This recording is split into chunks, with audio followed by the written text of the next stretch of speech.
We laten Nederlandse zomerfolklore voor wat het is, want Musical World TV is welkom op de première van Wolfboy. Wolfboy is een stemmige musical die zich afspeelt in een inrichting. Twee jongens ontmoeten elkaar. De een heeft geprobeerd zelfmoord te plegen, de ander die denkt dat hij een wolf is. En nee Frans, er is niets homoerotisch aan de hand in Wolfboy. Die strakke witte hemdjes die de jongens dragen, dat is alleen maar toeval.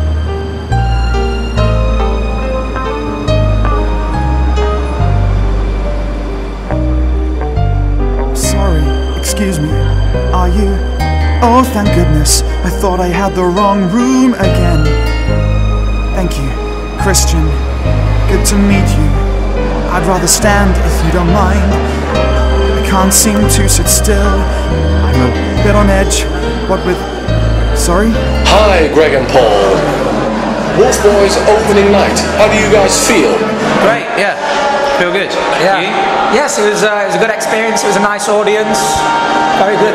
Well, it's my first press night since it's my first piece of theatre, but it's all very exciting. I was quite nervous before the show, but when I got out there, I kind of got into the flow. And then it's lovely to have a nice little party afterwards and to see everybody and get together and have some nice champagne. I think it was a success. I do find press nights quite scary. How many press nights have you had in your short life? Oh, wow. I have no idea how many, quite a few. But you don't get used to them? No, you don't get used to them because you know the press are there and you know that you're almost being judged, if you like, and I just find that it's a bit scary. I almost feel like the piece it's not natural. It's probably the most unnatural it is in the whole run because you just feel this added pressure of wanting people to think you're good and it's a good performance, so it's scary. I think we ended up with a full house of people who were all leaning forward and very, very much kind of into it and trying to find out what on earth was going to happen next. Is making it to the West End the crown of a play's run?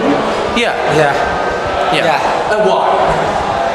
It's very famous. Yeah, it's very West End, everyone knows it. It's a great place to come. The audiences are fantastic.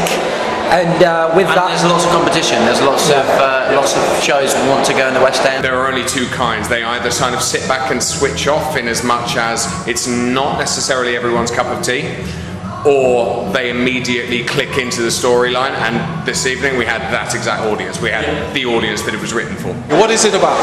It's about, in a nutshell, it's about two guys in a psychiatric hospital.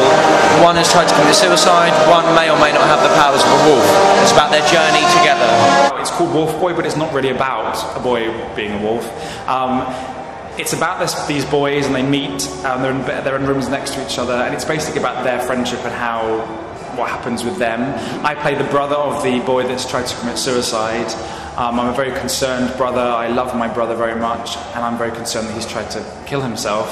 You learn later on in the piece why the guy why he's injured himself, and it turns out, without giving too much away, that it might be something that I did in a past life. My part is the nurse, and it's been described as a naughty nurse, although she's not so naughty, but she kind of gets caught up in the heat of the moment. But she's a very nice character. The director wanted to bring some light to the play, so that's kind of my role in it. But also she's got a story to tell inside the institute, and although she's the one that's caring for them to keep a brave face, there's also a little bit of hurt going on inside. I've heard you say 4-letter words in Avenue Q, but there's more to it tonight. Yes.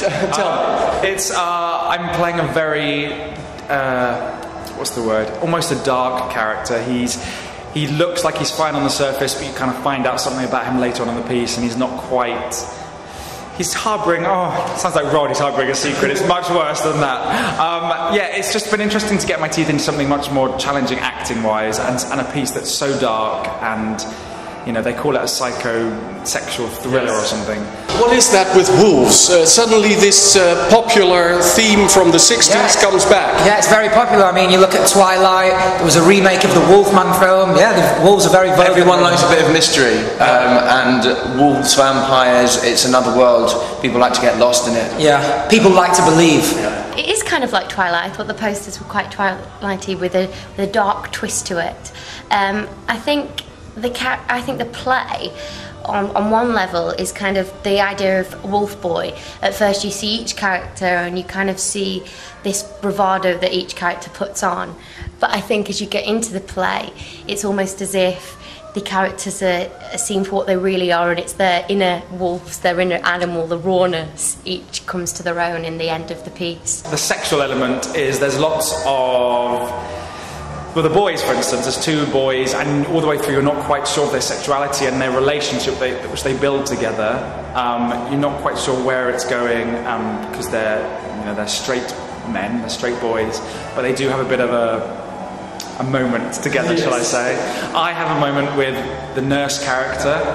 It's quite a rude scene, which has been fun with the beautiful Emma Rigby. The psycho element, obviously it's like a thriller, there's blood, it's psychological, it's all about, people's minds, not, disturbed minds, if you like, and people that have dark problems in life. There's a lot of blood and skin.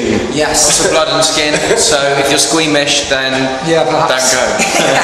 Yeah. It would be very, very easy to label the show as a homoerotic piece, which for me it's not. It's a truly tragic, very unusual love story between two boys. But as with anything, I don't look at stuff in terms of that's homo and that's metro or hetero or what have you. It's more a case of those connections are made as a result of similar experiences. The razor was so sharp, it was easy. The skin just opened up so easy. As a composer, you can make choices. You can do rap, you can do rock and roll, but you chose... When I first read the play, the immediate treating it like a film, if it were a film soundtrack, what I heard in my head was sort of a cross between Portishead and Massive Attack. So I kind of went, right, it's sort of glitch, hip-hop / trip-hop with quite a lot of rather unexpected heavy metal underneath. I like to call it like play with music, because although there are songs, to me the songs aren't like a beginning, middle and end. They're more like continuous tunes which come back and they appear, then they appear again later on. There's not like this is a song now. I think it kind of, the way it's written is very clever, because it kind of, a song starts without you even realising. And there's a lot of kind of speak singing as well. You kind of have to treat it like a film, and as a result the music has to exist within the walls of where it's set. So I think the reason why I went the way I did was simply to try and make every single drum beat not sound like a drum kit, but sound like the pipes clanging or the air conditioning system switching on or off, or people breathing through vents. A lot of my songs is me being interviewed. You never see, I have to pretend I'm being interviewed. So it's me having a conversation, and so the singing is kind of me talking at the same time. Daniel Boyce, he's a very good singer, but very traditional.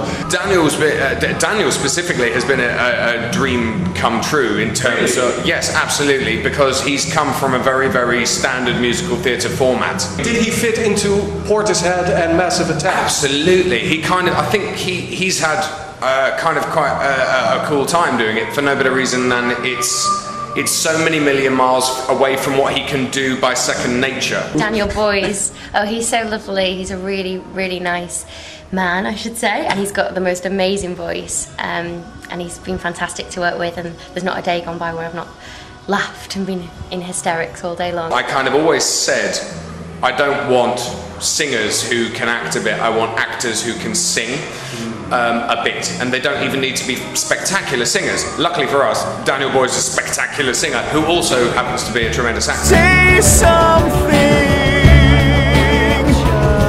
The scene without the wall in between, so far and yet so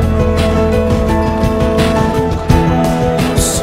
But Daniel, your fans, won't they be shocked or disappointed seeing you like this? No, I don't think I'll shock or disappoint. I think they may be shocked by the piece. I think they'll probably enjoy seeing a different side to me. It's very different to Avenue Q, the character I was playing in that. I'm a troubled soul in this, and it's, I guess I keep using the word dark. I just think that's a good word to describe it. The whole thing is dark. We're all in a dark place character-wise, and it's good to just be so different to the last job I did. But you shocked me for once. I did? Yes. Seeing you wear 4 plaid shirts. No, it's a bit strange. Obviously, my character Christian, I'm a plumber, and obviously he likes checkered shirts because I wear them all the way through the piece. A different colour checkered shirt.